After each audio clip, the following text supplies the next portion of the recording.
Hello YouTube, it's Lion here with Hobbies of a Man once again, and today we are doing another Kaiju number 8 chapter review. Today we are going to be reviewing chapter 34. Now, as always, we're going to have a recap section, and then the discussion, and then some theories, because we got a little bit of dialogue here near the end of the chapter that really brings into question some things that we've talked about before about the origin of Kaiju, which is really cool. But yeah, if you guys want to watch the review for last chapter, you guys can do it right there up in the card, or you guys can wait until the end of the video and go click on the Kaiju number 8 playlist that I have on the channel, where we kind of have reviews for each chapter, as well as a few rambling videos that kind of discuss different aspects of the series, as well as a first look at the first volume of Kaiju number 8, which also brings me to the news section. We have some recent news. Apparently, volume number 3 is all set up to come out, and it has a very nice yellow cover. It's really cool. I wasn't actually expecting a yellow cover. I thought it was going to be something like more green, because to me, at least from the illustrations that we've had of Kikoru so far, the color that most associates with her is a light kind of like neonish green, and I was expecting her to have a neon green cover when she showed up, but she has a yellow cover, and she is in her kind of like pose where she that we get in the illustration where she got her her big axe. I can't remember what illustration it is for what chapter, but it's relatively recent in like the Tachikawa base kind of stuff that's been going on so far, and it's really cool. I really do enjoy the way it looks. Obviously, it's going to be right here if you guys want to see what it looks like. And yeah, like I said, the yellow color is really interesting. I was expecting a green color for her, but that's not really that bad. It's really cool. Hopefully, we get Hoshina and Mina in the next 2 volume covers. I think Hoshina is going to get his cover before Mina does.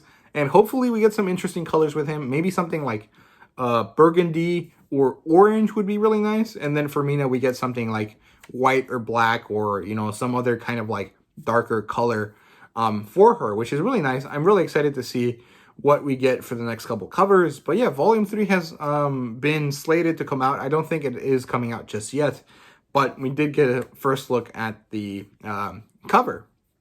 Now, let's jump into the review. The recap section here is that basically in chapter 33, Kafka was captured, right? The JDF brought him in, or at least Mina did, and then we get to see the beginning of last chapter with the JDF top brass, which includes Kikoru's dad, deciding what to do with him, right? And Kikoru's dad actually is a horrible person, but also really badass, and requests that Kafka be brought into headquarters so he can talk to him, or so he can look after him, I guess.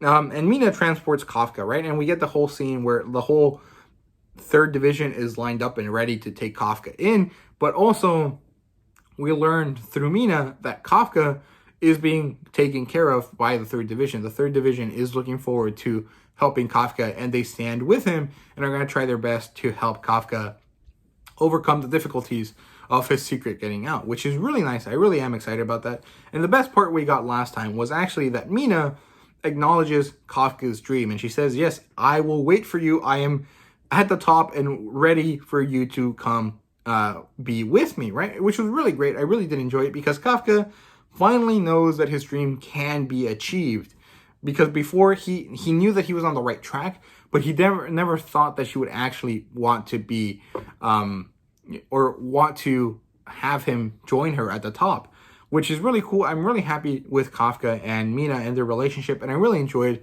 the little bit of extra kind of character building that we got from Mina, and that she kind of lowered her walls a little bit. The whole kind of like dark, kind of more like serious Mina that we usually get was kind of lessened a little bit last chapter, and we got to see that she cares about Kafka, maybe not the same way Kafka cares about her, but in a meaningful way, which is really nice. Now, let's jump into the review here. Chapter 34 has 22 pages, and I think that's actually slightly longer than usual. Normally we get around 19 pages, so 3 extra pages is really nice, and I'm really happy that we got that. Now, it starts out with Reno and the boys just chilling in the 3rd Division parking lot. They're like leaning against some 18-wheeler things, I think, or like some big caravan trucks for the military.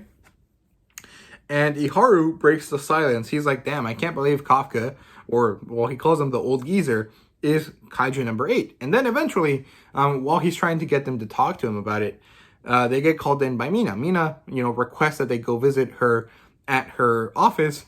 And it turns out that Mina is going to reassign them to a different division temporarily so that they can practice with the other best and brightest of the JDF without any division boundaries, which is kind of interesting.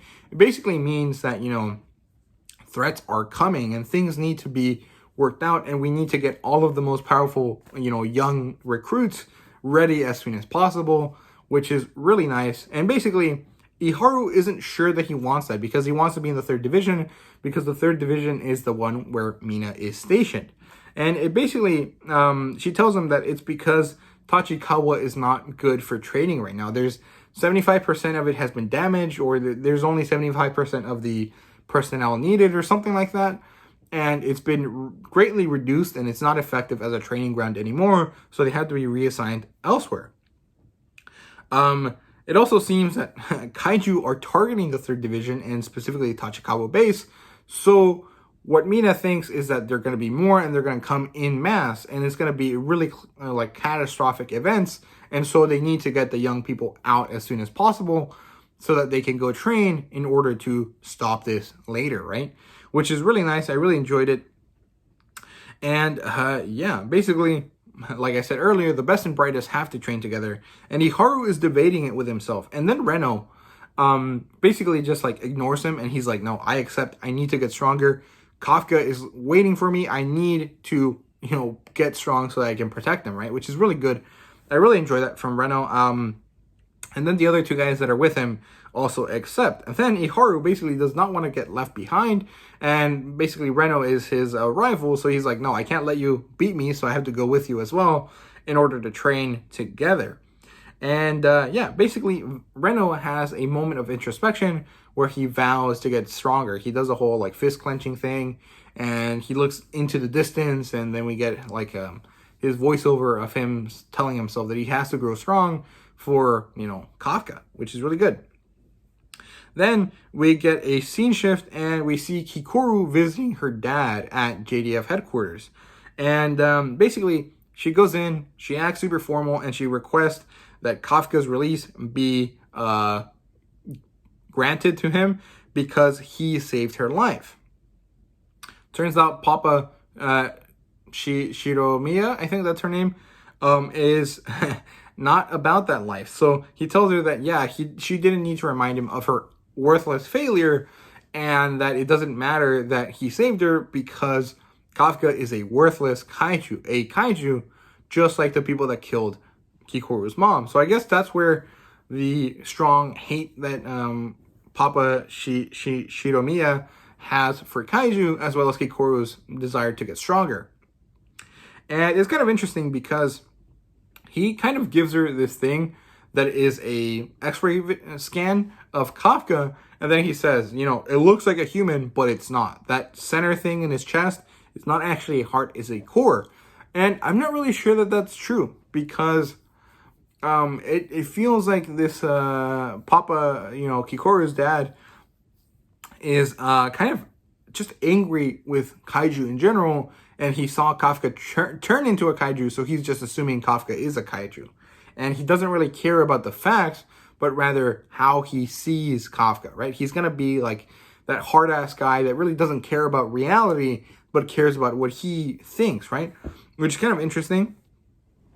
And it's kind of concerning. Kikoru kind of is shaken by that fact because she firmly believes that Kafka is a human because a kaiju would not save her, right? And she kind of admits that, he's not going to do anything for her. So what she does is she leaves, right? But before she leaves, she calls out to her dad and she tells him, he might be a kaiju, but I still believe in him. And she leaves. And big man Shinomiya is just kind of like, what the fuck? How does she dare to talk to me like that? But he doesn't really do anything. And then we get a scene shift, right? And we get Kafka thinking. He basically realized that he needs to prove that he is human and that he is not a threat to the JDF, which is obviously harder to do than it really sounds like, right? And then Papa Shinomiya walks in this really badass kind of Darth Vader-esque scene. He walks in with a bunch of bad guys behind. We're like, well, they're not bad guys. A bunch of JDF members behind him in their full suits, and there's just so much power in the way he's walking in the stance. And I just can't wait to see it animated, because I can just imagine like this really badass, really strong marching song in the background as he kind of walks. And it's just so badass. Like, that scene looks so cool. It reminded me of when Darth Vader walks into the starship at the beginning of what's called A New Hope, or when in the Rogue One movie at the end, where he just like demolishes all of the rebels. It's just so cool. It's so powerful and so badass, and it was just so awesome. And yeah, he walks up to Kafka, and he's like, he's there, and Kafka tries to talk to him. He's like, hey man, I'm not a kaiju, I'm a human, I promise. And Papa Shinomiya just ignores him, and he talks to the attendant that's at the top to tell him to release Kafka. Now the attendant doesn't want to. He's like, sir, he's a kaiju, we can't allow that. And then Mr. Shinomiya is like, he's like a Dai Kaiju. He could break out of this whenever he wants to. He just chooses not to. He's here on his own volition, right? Which is kind of interesting. And then, really badass of this guy. And he releases Kafka. Kafka stands up and he tries to talk to Mr. Shinomiya one more time. But then Shinomiya just literally pops a cap in Kafka. Just like points at him and shoots really hard, really fast, and Kafka gets blown back, and he covers with his arm, right? So his arm is full of bullets. And then what happens is that Mr. Shinomiya walks up to him, crushes his side. He like digs his like hands into Kafka's like stomach and like squeezes and like kind of like hurts him and makes him bleed. And he walks in and he's like, I need to tell you a secret, Kaiju number 8. Humans or life forms in this planet do not have the ability to block bullets with their arm, which is kind of really interesting. And a little bit of dialogue is really important, because it kind of shows that, maybe kaiju are not human, or maybe kaiju are not from this planet. It's really interesting. And the thing that he was doing with drawing Kafka's blood by squeezing his side is actually maybe to try to test his blood, because he squeezes that and then he like holds it above a medical tube, like a test tube, in order to kind of gather some blood. So that's really interesting, and that's where the chapter ends, which is so badass. Very, very excited to see where this goes. Now, theories wise, I have a few theories, right? First of all, did Papa Shinomiya just confirm that kaiju are aliens? Because he said life forms from this planet. Now, usually when we say life forms, we're talking about like that kind of specific word choice feels very sci-fi, and it feels very kind of like scientific, especially when we're talking about like things on this planet. Like, you would just assume that he would say like, this planet's people, or like humans don't block things with their arms. Like, why did he have to say life forms on this planet, right? Which is kind of interesting. And so that basically means that kaiju are aliens, or kaiju at least are not from the surface of Earth. They might be from like deep inside the Earth's crust, like some sort of like Lost World type of situation, where there's an inner world inside Earth, and they come out, which is kind of like how it works in Pacific Rim. Although technically they're like traveling through the Mariana Trench in some kind of like weird portal thing. But it's really interesting. So yeah, are kaiju aliens? That's a big theory. I think they are. It actually makes a lot of sense because like I was talking to some guys on Twitter, Black Heroes, which is a pair of guys that have a YouTube channel.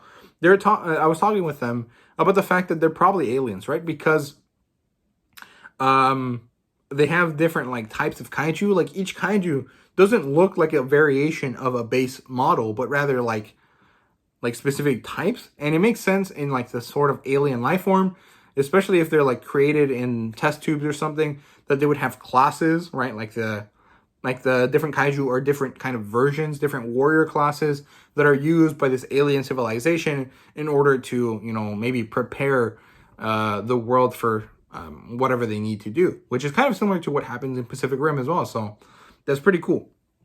Now, the other theory I have is that Papa Shinomiya lied to Kikoru.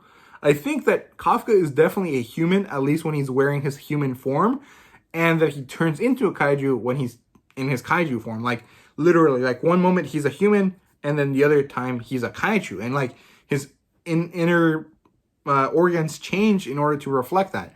So, if the X-rays were taken when he's human, then his heart should be a human heart and not a kaiju core.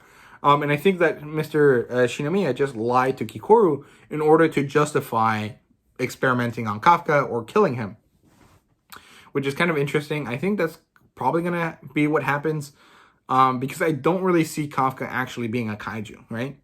Now, the other thing is that the blood for the test is probably going to prove that Kafka is human in the same way that I was talking about right now, or it's going to be inconclusive. Now, why would it be inconclusive? Because Kafka is partially transformed into a kaiju right now, right? Like, the side that he was defending with is kaiju, and the side that he wasn't defending on, where Mr. Shinomiya squeezes, is his human side. So, is he going to have both types of blood in his system at the moment? I think he might, and I think that's why it would probably be an inconclusive test, or it's going to show that he's human with some kaiju stuff mixed in, which is kind of interesting. Either way, it's going to be really cool to see what happens, and that's basically all I have for you guys today. So let me know down in the comments, how did you like this week's chapter? How badass was it? And what type of theories do you guys have for it? So yeah, thank you guys so much for watching. I really do appreciate it, and see you guys later.